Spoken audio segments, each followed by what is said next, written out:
नमस्कार दोस्तों, Sonu sir math classes में स्वागत है।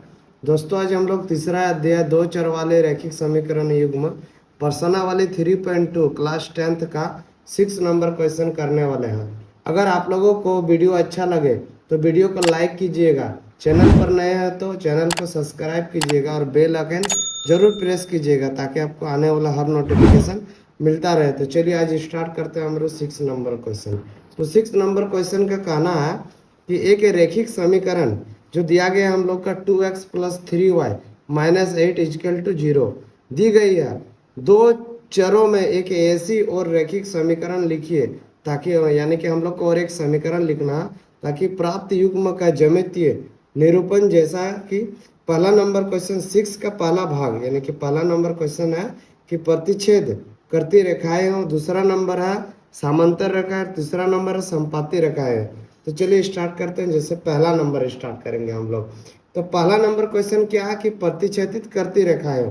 तो हम लोग को जानना होगा कि प्रतिच्छेदित करती रेखा क्या होगा। तो पहले हम लोग लिखेंगे, यहाँ पे पहला नंबर बना रहे हैं हम लोग, तो फर्स्ट नंबर दे दिए। लिखेंगे हम लोग कि प्रतिच्छेदी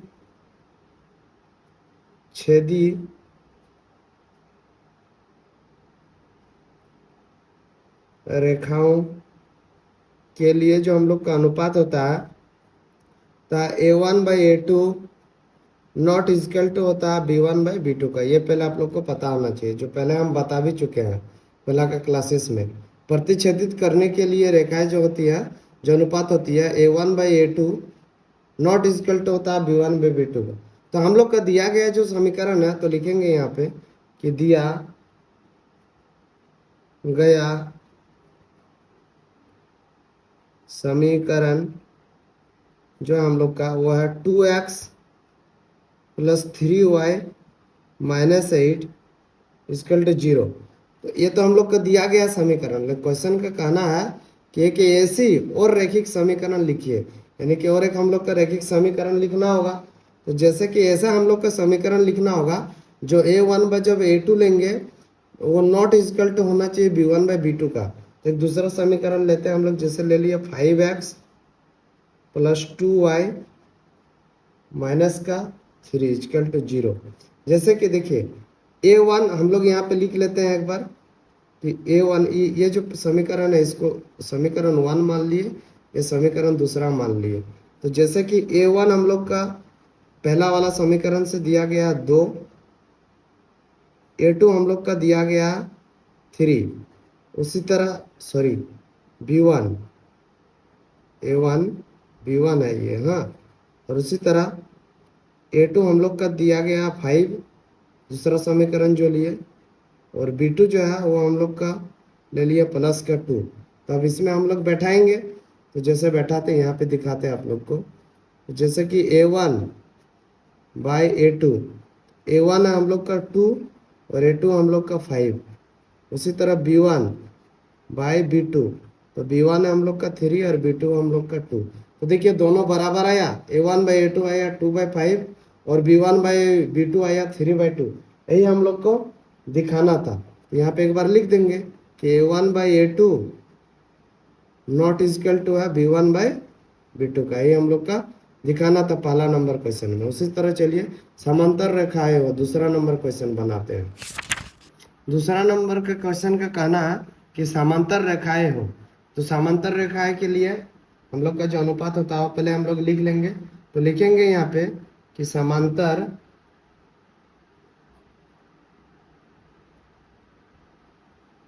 रेखाओं के लिए हम लोग का अनुपात होता है A1/A2 इजकल टू B1/B2 और नॉट इजकल टू होता है C1/C2 का। तो हम लोग का क्वेश्चन में समीकरण दिया गया था 2x plus 3y minus 8 equal to 0। इसको समीकरण 1 मान लेते हैं। और एक अन्य समीकरण लेंगे हम लोग, लिखेंगे एक अन्य समीकरण। एक अन्य समीकरण लेंगे, ऐसा लेंगे जो A1/A2 होगा बराबर होगा B1/B2 का और बराबर नहीं होना चाहिए C1/C2 का। तो लेते हैं 4x plus 6y minus 7 is equal to 0। ये समीकरण दूसरा हो गया। तो अब इसको हम लोग बनाते हैं, अनुपात में बैठाते हैं। तो जैसे कि a1/a2, तो हम लोग देखें कि a1 हम लोग का क्या है, पहला समीकरण से 2 और दूसरा समीकरण से a2 कितना है 4। ये कट गया 2 से, पर में 1 बचा। उसी तरह b1/b2, यानी कि b1 हम लोग का 3 और b2 हम लोग का 6, यह भी कट गया 2 से, ऊपर में 1 बचा। उसी तरह c1/c2, यानी कि माइनस का 8 बाय माइनस का 7, माइनस माइनस कट गया, यानी कि 8 बाय बचा 7। इसको और एक बार लिख लेते हैं, a1/a2 equal to 1/2 b1/b2 equal to 1/2 और c1/c2 इक्वल टू 8/7। तो देखिए हम लोग देखें कि a1/a2 बराबर आ गया b1/b2 का, क्योंकि a1/a2 भी आया 1/2 और b1/b2 भी आया 1/2, लेकिन c1/c2 बराबर नहीं आया c1/c2 का, क्योंकि जब a1/a2 बराबर होता है b1/b2 का और नॉट इक्वल टू होता है c1/c2 का, तो ही समांतर रेखाएं होती है। तो चलिए इसी तरह तीसरा नंबर बनाते हैं क्वेश्चन। तीसरा नंबर क्वेश्चन का कहना है कि समपाती रेखाएं हो। तो पहले हम लोग लिखेंगे कि समपाती रेखाओं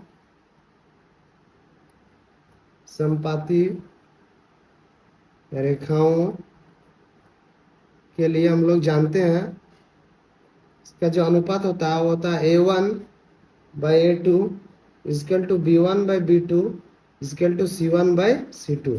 जब रेखाएं समपाती होती है तो a1/a2 बराबर होता है b1/b2 बराबर होता है c1/c2 का। तो हम लोग का क्वेश्चन दिया गया था, पहला समीकरण क्वेश्चन में 2x + 3y - 8 इक्वल टू 0, ये समीकरण पहला था। अब हम लोग अपने से समीकरण लेंगे, तो लिखेंगे एक अन्य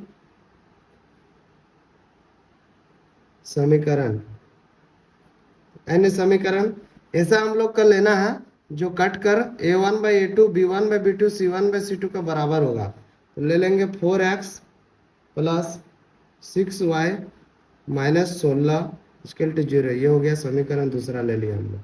तो जैसे कि इसमें हम लोग लिखेंगे a1/a2, तो a1 हम लोग का कितना है 2/a2 हम लोग का हो गया 4, देखिए कट गया 2 से। उसी तरह b1/b2 लेंगे हम लोग 3/6, ये भी कट गया 2 से, ऊपर में 1 बचा। उसी तरह c1/c2 माइनस का 8 माइनस का 16, माइनस माइनस कट गया 2 से, यानी कि देखिए a1/a2 इक्वल टू आया 1/2, b1/b2 इक्वल टू आया 1/2 और c1/c2 इक्वल टू आया 1/2, यानी कि a1/a2 बराबर b1/b2 बराबर हो गया हम लोग का c1/c2, तब जाकर रेखाएं समपाती होती है। इसके बाद हम लोग लाएंगे, ये 6 नंबर क्वेश्चन में 3 भाग दिया गया था, पहला दूसरा तीसरा। इसके बाद इस एक्सरसाइज का यानी कि 3.2 का लास्ट क्वेश्चन बचा 7 नंबर क्वेश्चन, इसके बाद हम लोग लाने वाले हैं। चैनल को सब्सक्राइब कीजिएगा, लाइक कीजिएगा और ज़्यादा से ज़्यादा शेयर कीजिएगा। और कोई भी क्वेश्चन में कोई डाउट हो तो कमेंट जरूर से जरूर कीजिएगा। धन्यवाद।